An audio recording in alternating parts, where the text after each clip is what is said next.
Yo yo yo semuanya, apa kabar? Terutama buat para senpai wibu nih. Yo yo yo senpai, apa kabar senpai? Ya, setelah video yang pertama pada minggu kemarin, kini wibu amatir kembali dengan video yang kedua.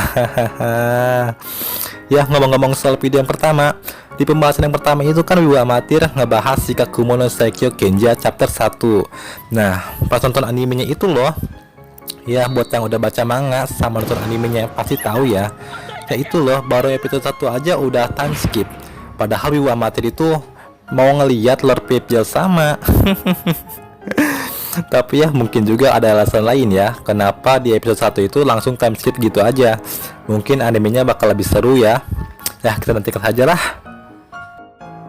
Oke, kita langsung saja ke pembahasannya ya. Ya, di pembahasan kali ini wibu amatir akan membahas lagi manga Shikakumo no Saikyo Genja, tapi yang chapter 2-nya ya. Ya, di awal chapter 2 ini awalannya masih rekap ulang cerita yang chapter 1 ya senpai. Nah, 3 tahun telah berlalu. Kemudian tiba-tiba saja ada Gris dari Wiberbes yang menyerang penduduk desa Matias. Apakah ada Esber dan Panda di sana? Penduduk desa pun langsung melaporkan hal itu ke Lek. Dan tiba-tiba saja ada Lord Pipjel sama anjir. Nih orang bener-bener dah sok kuat bener anjir. Mana bilang monster iblis yang mana beraninya melanggar wilayahku, dan akan kuhukum dengan tanganku sendiri. Paling juga kayak KO lagi ya, kayak pas lawan Matias kayak waktu dulu. Iya, Matias yang lebih dulu mendengar berita tersebut langsung mau ikut dengar laporan dari penduduk desa. Lagi-lagi Lord malah ngelarang Matias buat ngebantuin ke lokasi kejadian. Apakah setelah 3 tahun berlalu Lord Pipjel Samo sudah menjadi lebih kuat? Ya, untuk keselamatan warga desanya, Matias juga nggak mau diem aja. Matias juga diem-diem ikut pergi ke hutan. Ya, suasana di hutan pun sudah terlihat seperti gimana ya hutan? Hutan seperti apa sih? Dan sepertinya mereka sudah sampai di lokasi di mana Gris itu terlihat.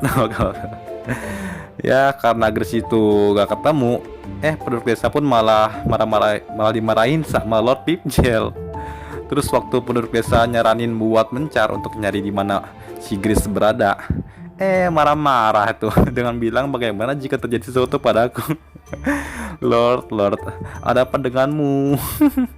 Ya, Lek yang ada di sana pun gak mau kalau penduduk desa itu kenapa-napa, karena matahari juga sudah akan terbenam. Jadi Lek nyaranin untuk keluar dari hutan.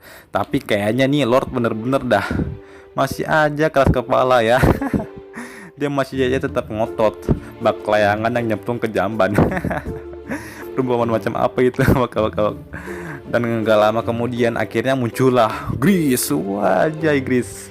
Ya, kalau menurut pengamatan Matias, bapaknya aja kalau ngelawan ini Gris bakal ngabisin banyak waktu, apalagi Lord ya.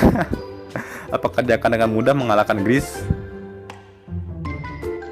Ya, pas sudah di depan mata, Lord Pipjel pun berkata, "Jangan ikut campur, ini adalah mangsaku."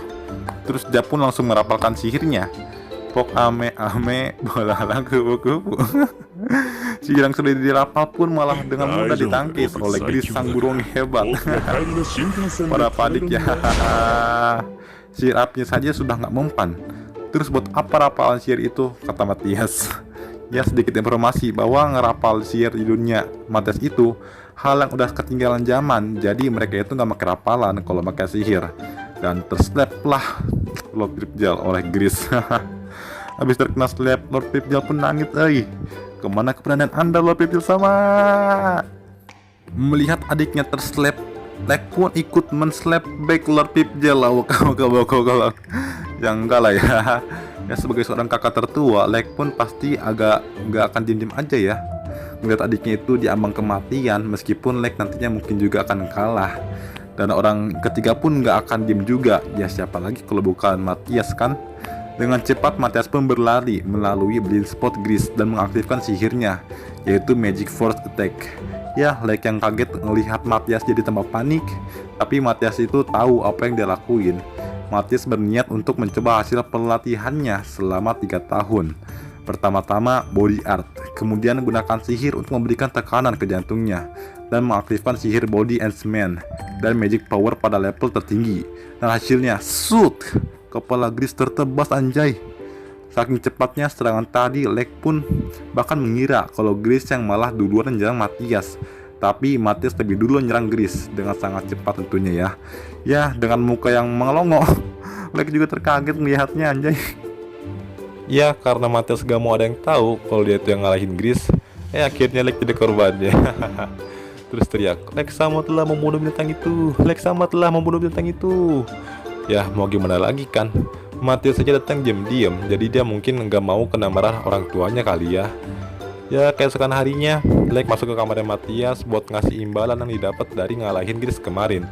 Tapi Matthias tetap maksa, kalau yang ngalahin Gris si bro hebat itu adalah Lake. Ya, Lake menerima saja lah ya. Ya, Lake bakal menerimanya, tapi Matthias harus mau mengambil batu sihir sebagai gantinya. Batu sihir sendiri, kalau dimanfaatkan bisa menjadi alat sihir. Terus kalau digiling juga bisa menjadi obat yang bermanfaat. Oh iya, yang jadi ahli waris ternyata Lord Pipjel sama.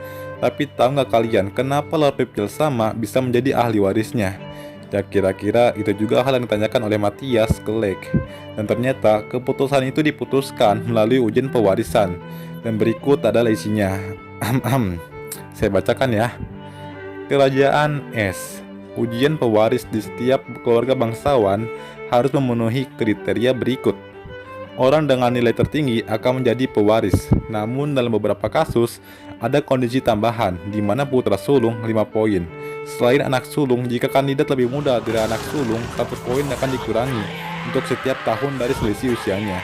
Tanda kehormatan 5 poin. Tanda pertama ya. Bakat sihir, orang yang lebih kuat akan menerima 3 poin. Wanita akan minus 2 poin. Tanda sihir inferior atau tanda keempat minus 200 poin. Buset, tanda keempat minus 200 poin. Apa-apaan ini? Itu yang sangat aneh ya. Ya, karena sihir Pipjel sama lebih kuat, itu kenapa dia bisa menjadi pewarisnya. Tapi Matthias justru tidak setuju. Karena jika Lake berlatih dengan lebih keras, pasti dia bisa menjadi lebih kuat daripada Lord Pipjel. Ya, di sini juga Matthias menawarkan metode latihan yang lebih efektif kepada Lake. Ya, setelah 2 minggu, akhirnya Lake menantang Pipjel sama untuk beradu sihir. Lord Pipjel dengan tanda kehormatannya mengeluarkan api seukuran bola. Wah, besar sekali ya. Tapi Lake mengeluarkan bola api yang 3 kali lipat lebih besar daripada bolanya Lord Pipjel. Ya, terus Matthias berkata kalau di dunia ini tuh aneh, dimana kalau ngaktifin sihir aja harus ngaktifin atau merapal sihir terlebih dahulu. Padahal kan di masa Matthias sebelum bereinkarnasi itu, sihir dengan rapalan sudah kuno untuk digunakan. Ya, karena hal itu juga Matthias jadi curiga, pasti ada seseorang yang sengaja melakukan ini untuk mengganggu perkembangan sihir di dunia yang sekarang. Ya, setelah 3 tahun berlalu, akhirnya Lake resmi menjadi pewaris keluarga, dan juga awal dari perjalanan Matthias yang berumur 12 tahun. Nah, ini merupakan akhir dari chapter 2 dari Shikakumo no Sakyo Kenja. Akhirnya selesai juga ya. Ya, ini juga awal dari episode pertamanya sih yang ada di animenya. Oke, terima kasih banyak ya buat kalian yang udah nonton video ini sampai habis. Terutama buat para senpai wibu di arigatou gozaimasu senpai. Arigatou. Dan jangan lupa terus dukung channel Wibu Amatir ya. Dan tetap jaga protokol kesehatan kalian. Bye bye. Iya be. Aneh kore.